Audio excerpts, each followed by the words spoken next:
بسم اللہ الرحمن الرحیم۔ السلام علیکم۔ مجھے واپس آئے 1 مہینہ ہو گیا تھا اور میری بیوی کو مجھ سے بچھڑے ہوئے بھی اتنا ہی عرصہ ہو رہا تھا۔ مجھے وہ بہت بری طرح سے یاد آتی تھی، اس کا ہنسنا، رونا، اس کا روٹھنا منانا، اس کمرے کے در و دیوار، ہر چیز مجھے اسی کی یاد دلاتی تھی۔ مجھے لگتا تھا کہ میں اگلا سانس نہیں لے پاؤں گا، مگر میں جی رہا تھا اس کے بغیر، مگر میں دل سے ابھی تک اس کی موت کو تسلیم نہیں کر پا رہا تھا۔ ایسے لگتا تھا جیسے ابھی وہ میرے پاس آ جائے گی اور کہے گی کہ ہم تو تمہارے ساتھ مذاق کر رہے تھے، میں تو یہی ہوں اور ہمیشہ تمہارے ساتھ رہوں گی۔ اس دن میں اپنے دوست کے ساتھ ایک ہسپتال میں گیا تھا اور واپسی پر گاڑی چلاتے ہوئے مجھے روڈ پر اس کا ہیولا محسوس ہوا تھا۔ ایسے لگ رہا تھا جیسے میں نے عائشہ کو دیکھا ہے، وہی قد کاٹ، وہی رنگ روپ، وہی چہرہ۔ میں گاڑی سائڈ پر پارک کر کے پاگلوں کی طرح نیچے اترا اور اس سائڈ کی طرف بھاگا جہاں میں نے اس کو دیکھا تھا، مگر اب وہاں پر دور دور تک وہ موجود نہیں تھی۔ گھر آنے کے بعد میں نے ماما سے ذکر کیا کہ مجھے ایسے لگا جیسے میں نے آج عائشہ کو دیکھا ہے۔ وہ ایک دم پریشان ہو گئی، کہنے لگیں کہ عائشہ کیسے آ سکتی ہے، مگر مجھے یقین تھا کہ وہ جو کوئی بھی تھی بالکل عائشہ جیسی تھی، مگر اچانک سے کہاں غائب ہو گئی۔ کمرے میں آنے کے بعد بھی میں اسی کے بارے میں سوچتا رہا۔ نیند میری آنکھوں سے کوسوں دور تھی اور میں سوچتے سوچتے ماضی کی گمگشتہ وادیوں میں کھو گیا تھا۔ میں اپنی بیوی سے بہت پیار کرتا تھا، ہماری پسند کی شادی تھی اور مجھے خوشی اس بات کی تھی کہ ہماری شادی میں کسی قسم کی کوئی بھی رکاوٹ نہیں آئی تھی۔ ہمارے درمیان میں کوئی بھی ظالم سماج کے روپ میں نہیں آیا تھا۔ حالانکہ میری ماں کی خواہش تھی کہ وہ اپنی بھانجی کو بہو بناتی، میں نے بھی پہلے شادی کا معاملہ ان پر ہی چھوڑ رکھا تھا، مگر جب میں نے عائشہ کو دیکھا تو اس کی محبت میں مبتلا ہو گیا۔ اس کو دیکھتے ہی میرے دل نے گواہی دی کہ یہ وہی ہے جس کا میں اب تک انتظار کر رہا ہوں، اور یہ وہی ہے جس کے ساتھ میں خوشیوں بھری زندگی گزار سکتا ہوں۔ جب میں نے امی سے عائشہ کے بارے میں ذکر کیا تو پہلے تو انہوں نے مجھے اس فیصلے سے باز رکھنے کی کوشش کی، مگر انہوں نے مجھ پر اس معاملے میں کوئی سختی نہیں کی تھی۔ وہ مجھ پر کسی بھی معاملے میں اپنی مرضی نہیں تھوپتی تھیں، بلکہ پیار سے مجھ پر اپنا نقطہ نظر واضح کرتی تھیں۔ جب میں نے انہیں بتایا کہ میں عائشہ کے بغیر نہیں رہ سکتا، مجھے لگتا ہے کہ اس کے بغیر میں ویسی خوشیوں بھری زندگی نہیں گزار سکوں گا جیسی کہ اس کی سنگت میں گزار سکتا ہوں، تو انہوں نے میری بات مان لی اور میری اس کے ساتھ شادی کروانے کے لیے رضامند ہو گئی۔ عائشہ کے گھر میں کوئی نہیں تھا جو ہمارے درمیان دیوار کھڑی کرتا۔ اس کی صرف ایک دادو تھیں جو عائشہ پر جان دیتی تھیں۔ انہوں نے بھی شادی پر کوئی اعتراض نہیں کیا تھا، اور پھر 1 مہینے کے مختصر سے عرصے میں وہ میری زندگی میں بہار بن کر شامل ہو گئی تھی۔ 6 مہینے کا عرصہ تو پلک جھپکتے ہی گزر گیا تھا۔ زندگی بہت ہی پرسکون انداز میں گزر رہی تھی۔ ہماری ماں کبھی بھی ہماری زندگی میں دخل اندازی نہیں کرتی تھی اور نہ ہی انہوں نے کبھی عائشہ پر کسی معاملے میں روک ٹوک کی تھی۔ مجھے اس بات کی خوشی تھی کہ وہ روایتی ساس نہیں بنی تھی۔ یہی وجہ تھی کہ میرے دل میں ان کی محبت اور قدر پہلے سے زیادہ بڑھ گئی تھی۔ اب مجھے اپنے بزنس کے سلسلے میں 2 مہینے کے لیے پاکستان سے باہر جانا تھا۔ عائشہ میرے جانے کا سن کر ہی اداس ہو گئی تھی۔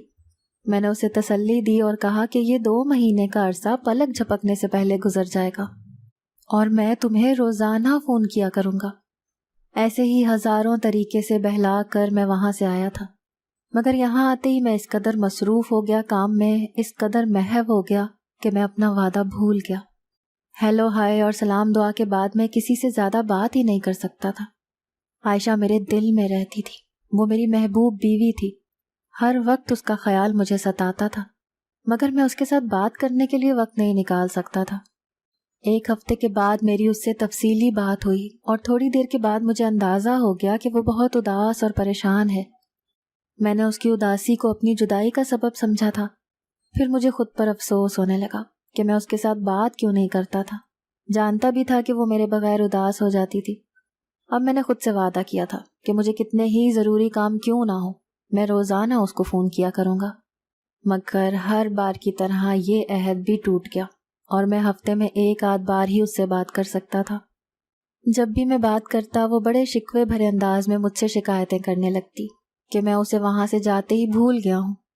اب اداسی جیسے اس کے رویے کا مستقل حصہ بن گئی تھی، اور جب میں نے اس کو ویڈیو کال پر دیکھا تو میں اسے پہچان ہی نہیں سکا۔ وہ اس عائشہ سے بالکل مختلف لگ رہی تھی جس عائشہ کو میں چھوڑ کر آیا تھا۔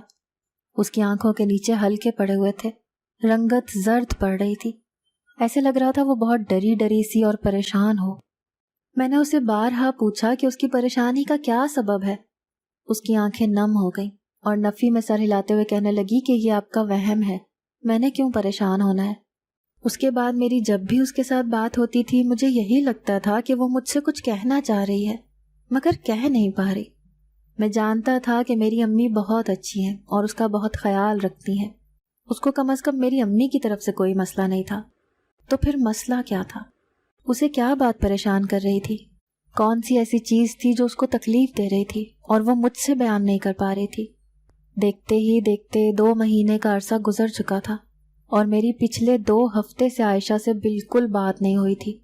میں جانے سے پہلے اس کے لیے اس کی پسند سے تحفے لینا چاہتا تھا، اور پھر جب میں نے اپنی موم کو کال کر کے عائشہ کے بارے میں بتایا تو وہ ایک پل کو خاموش رہ گئی، پھر کہنے لگیں کہ اس کی دادوں کی طبیعت خراب تھی، وہ ان کی طرف گئی ہے۔ مگر اس سے میری بات نہیں ہو پا رہی تھی، اس کا نمبر نہیں مل رہا تھا۔ میری پریشانی بجا تھی، میری 2 ہفتے سے اس کے ساتھ بات نہیں ہوئی تھی۔ ماما کہنے لگیں کہ 2-4 دن کی ہی بات ہے، تم نے یہاں پر واپس آ جانا ہے، پریشان مت ہو اور اچھے سے اپنے کام نمٹا لو جو تمہارے ذمہ رہتے ہیں۔ اس کے بعد جب میں گھر آیا تو مجھے عائشہ کہیں بھی نظر نہیں آ رہی تھی۔ پھر میں نے اپنی ماما سے کہا کہ اسے پتہ نہیں کہ آج میں گھر پر آ رہا ہوں، کہاں ہے وہ؟ ماما کہنے لگیں کہ تم پہلے کھانا کھا لو، اس کے بارے میں بعد میں بات کرتے ہیں۔ مگر مجھے ایسے لگ رہا تھا جیسے میری ماما مجھ سے کچھ چھپا رہی ہوں۔ میری تو جیسے بھوک ہی مر گئی تھی، ایسے لگتا تھا جیسے کوئی انہونی ہونے والی ہے، جیسے کوئی ناقابل یقین خبر مجھے سننے کو ملنے والی ہے۔ میں نے چند لقمے زبردستی زہر مار کیے اور اس کے بعد مجھے ماما اپنے کمرے میں لے گئی، کہنے لگیں کہ اب میں جو بات کہنے جا رہی ہوں وہ تم نے صبر و تحمل سے سننی ہے۔ میں ان کی بات پر حیران پریشان رہ گیا، نہ جانے ایسی کیا بات تھی۔ پھر جو خبر انہوں نے مجھے سنائی اس کو سن کر مجھے لگا جیسے 7 آسمان مجھ پر آ کر گرے ہوں۔ میری بیوی کا انتقال کیسے ہو سکتا ہے؟ میں اس کو بالکل ٹھیک ٹھاک چھوڑ کر گیا تھا اور 2 ہفتے پہلے وہ بالکل ٹھیک تھی۔ ماما نے مجھے کہا کہ اسے ہارٹ اٹیک ہوا تھا، مگر میں نے تمہیں اس لیے نہیں بتایا کہ تم پریشان ہو جاؤ گے، اور ویسے بھی جو ہونا تھا ہو گیا۔ تم جب واپس آئے تو تمہیں پتہ چل ہی جاتا۔ اگر وہاں پر بتاتی تو وہاں پر تم اکیلے تھے، تمہارے پاس کوئی بھی نہیں تھا، تم ڈپریشن میں چلے جاتے، خود کو کوئی نقصان پہنچا دیتے، تو میں کیا کرتی؟ مجھے تو لگ رہا تھا کہ ساری دنیا اندھیر ہو گئی ہے، جیسے میرے لیے کچھ بھی باقی نہیں رہا۔ پھر ماما مجھے قبرستان میں لے کر گئیں اور وہاں پر ایک تازہ بنی ہوئی قبر دکھائی۔ انہوں نے مجھے بتایا کہ تمہاری بیوی کی قبر ہے۔ وہاں سے آنے کے بعد میں نے جب عائشہ کی دادی سے ملنے کی فرمائش کی تو ماما کہنے لگیں کہ وہ اپنے رشتہ داروں کے پاس چلی گئی ہیں، وہ اب اپنے گھر میں نہیں رہتی۔ یہاں عائشہ تھی جو روزانہ ہی ان کو دیکھنے کے لیے چلی جایا کرتی تھی، مگر اب جب وہ بھی اس دنیا میں نہیں رہی تو وہ یہاں پر اکیلی رہ کر کیا کرتی؟ اب میری حالت بھی کسی مجنون جیسی ہو گئی تھی، ہر وقت خود کو کام میں مصروف رکھتا تھا کہ اس کی یادوں سے خود کو دور رکھ سکوں، اور ایک اس کی یادیں تھیں جو مجھے چین نہیں لینے دیتی تھی۔ میرا سونا، جاگنا، کھانا پینا، آرام، سکون، سب کچھ غارت ہو چکا تھا۔ ایسے لگ رہا تھا جیسے جاتے جاتے وہ میرا سب کچھ اپنے ساتھ لے گئی ہو، اور اب میں بالکل خالی دل اور خالی دامن لیے بیٹھا ہوں۔ اب میری یہی روٹین تھی، میں آفس سے واپس آنے کے بعد روزانہ قبرستان چلا جاتا اور اپنی بیوی کی قبر پر فاتحہ خوانی کرتا تھا۔ میں کتنی دیر تک وہاں پر بیٹھا رہتا تھا اور کبھی عشاء کی نماز کے بعد واپس آتا تھا۔ میں اس کے ساتھ ڈھیروں باتیں کرتا رہتا، ایسے جیسے وہ میری باتوں کو سن رہی ہو، اور کبھی کبھی مجھے لگتا تھا کہ وہ میری باتوں کا جواب دے رہی ہو۔ ماما مجھ سے پوچھتی تھیں کہ تم اتنا لیٹ کیوں گھر آتے ہو؟ تب میں نے انہیں بتایا کہ میں عائشہ کی قبر پر جاتا ہوں اور یہ وقت میں اس کے ساتھ گزارتا ہوں، کیونکہ مجھے آفس سے آنے کے بعد کا وقت اس کے ساتھ گزارنا اچھا لگتا تھا۔ اب 2-3 دن سے آفس میں مصروفیات بڑھ گئی تھیں، میں آفس سے بہت ہی لیٹ گھر واپس آتا تھا۔ تقریباً 1 ہفتے کے بعد میں آفس سے جلدی چھٹی کر کے قبرستان چلا گیا، اور وہاں پر جب میں عائشہ کی قبر کے پاس پہنچا تو وہاں پر 5-6 مرد کھڑے تھے جو میرے لیے بالکل انجان تھے۔ میں نے ان لوگوں کو اس سے پہلے کبھی نہیں دیکھا تھا۔ وہ عائشہ کی قبر پر کھڑے تھے اور مجھے دیکھتے ہی وہاں سے مڑ گئے۔ میں نے اس بارے میں اتنا خیال نہیں کیا، مگر اب روز یہی ہونے لگا، میں جب بھی وہاں پر جاتا تو وہ لوگ وہاں پر کھڑے ہوتے، اور جیسے ہی میں جاتا مجھے دیکھتے ہی وہاں سے واپس پلٹ جاتے۔ پہلے دن ان لوگوں کو دیکھنے کے بعد میں نے اس بات پر نوٹس نہیں لیا تھا، کیونکہ اکثر لوگ قبرستان میں دوسرے لوگوں کی قبر پر بھی فاتحہ خوانی کر لیا کرتے ہیں، مگر اب میں مسلسل ان لوگوں کو ایک ہفتے سے دیکھ رہا تھا، اور حیرت کی بات یہ تھی کہ مجھے دیکھتے ہی وہاں سے پلٹ جاتے تھے۔ یہ بات مجھے حیران کرنے کے ساتھ ساتھ چونکا بھی رہی تھی۔ گھر آنے کے بعد جب میں نے اپنی ماں سے اس بارے میں ذکر کیا تو ان کے چہرے پر افسردگی طاری ہو گئی۔ ان کے تاثرات ایسے لگ رہے تھے جیسے وہ مجھ سے کچھ کہنا چاہتی ہوں مگر کہہ نہ پا رہی ہوں۔ نہ جانے کیا چیز تھی انہیں جو بات کہنے سے روک رہی تھی۔ میں نے پھر ماما کو کہا کہ جو بھی بات ہے اب مجھے بتا دیں۔ انہوں نے کہا کہ کیسے بتا دوں، تم پہلے اتنے غم زدہ ہو، اتنے ٹوٹے ہوئے ہو، میں تمہیں سچ بتا کے تمہارے دل کو خراب نہیں کرنا چاہتی۔ مگر میں نے ماما کو کہا کہ آپ میری فکر مت کریں، جو بھی بات ہے آپ مجھے کھل کر بتائیں، میرا حق بنتا ہے کہ میں جان سکوں۔ مجھے ایک عجیب فکر لاحق ہو گئی تھی، کیونکہ میں جب سے وہاں پر گیا تھا میں نے عائشہ کو ہمیشہ پریشان دیکھا تھا۔ ایسے لگتا تھا جیسے وہ مجھ سے کچھ کہنا چاہتی ہو مگر وہ کہہ نہ پا رہی ہو، اور مجھے لگ رہا تھا کہ اس کی پریشانی کا سرا ان 5 لوگوں کے ساتھ جا کر ملتا تھا۔ یہی وجہ تھی کہ میں سچ جاننا چاہتا تھا کہ آخر وہ لوگ کون تھے اور کیا ان کی وجہ سے ہی عائشہ پریشان تھی۔ مگر جو بات ماما نے بتائی اس کو سن کر تو میرے پاؤں کے نیچے سے زمین نکل گئی۔ ماما کا کہنا تھا کہ میری بیوی کا ان لوگوں کے ساتھ چکر تھا، وہ آوارہ تھی اور مختلف مردوں کے ساتھ اس کے تعلقات تھے۔ مجھے یہ سب کچھ سن کر یقین نہیں آ رہا تھا۔ جتنا میں عائشہ کو جانتا تھا وہ بہت اچھی اور با کردار لڑکی تھی، مگر میں اپنی ماں کو بھی نہیں جھٹلا سکتا تھا۔ ہو سکتا ہے انہیں غلط فہمی ہوئی ہو۔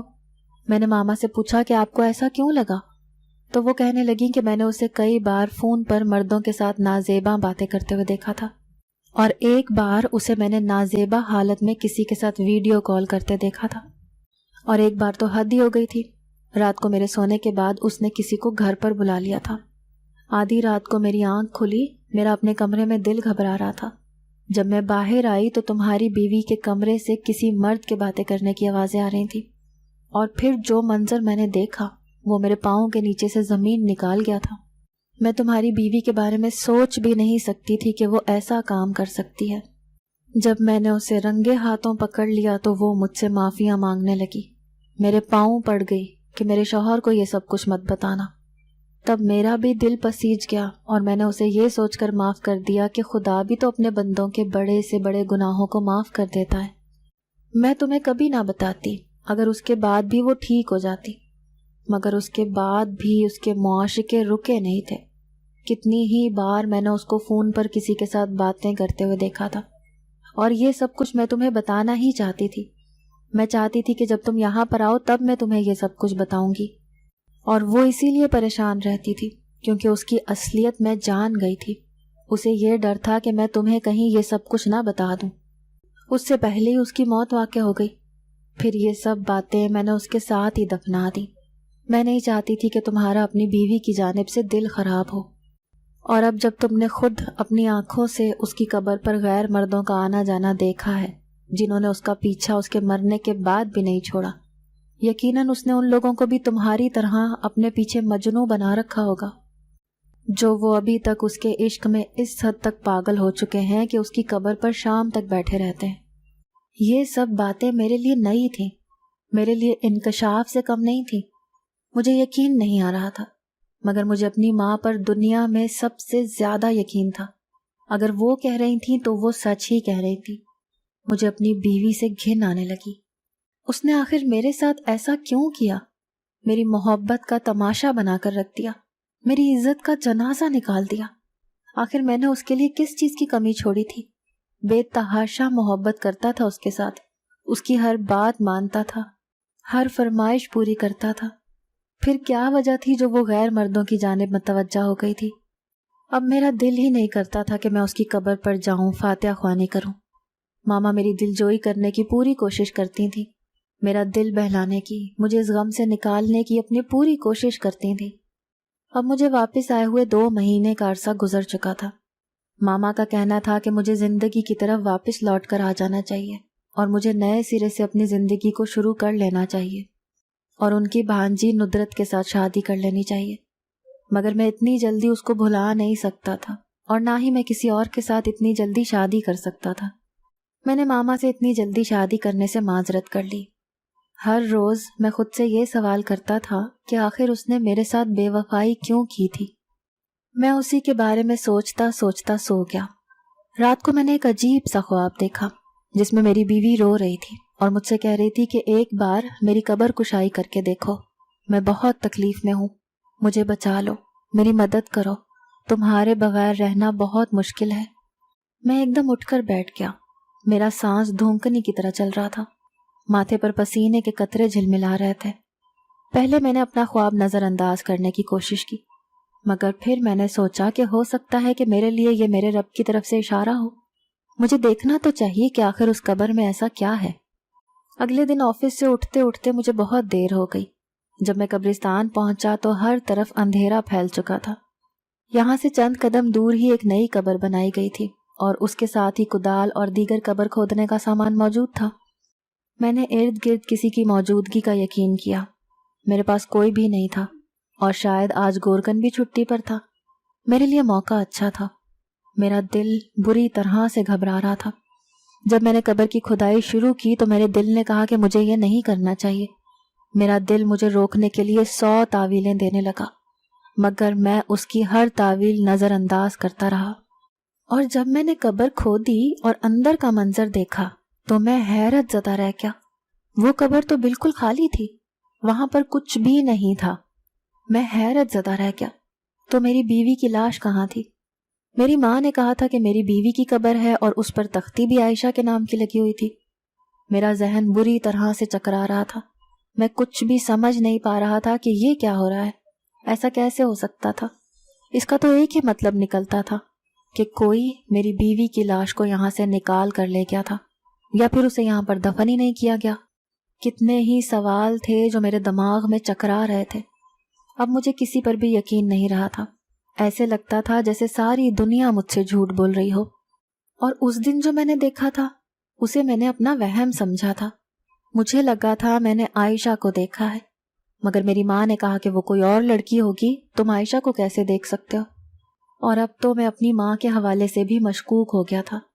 میں نے جلدی سے اس قبر کو بند کیا اور اس کے پاس ہی بیٹھ کر یہ سوچنے لگا کہ آخر میں اس بات کی تہہ تک کیسے پہنچوں۔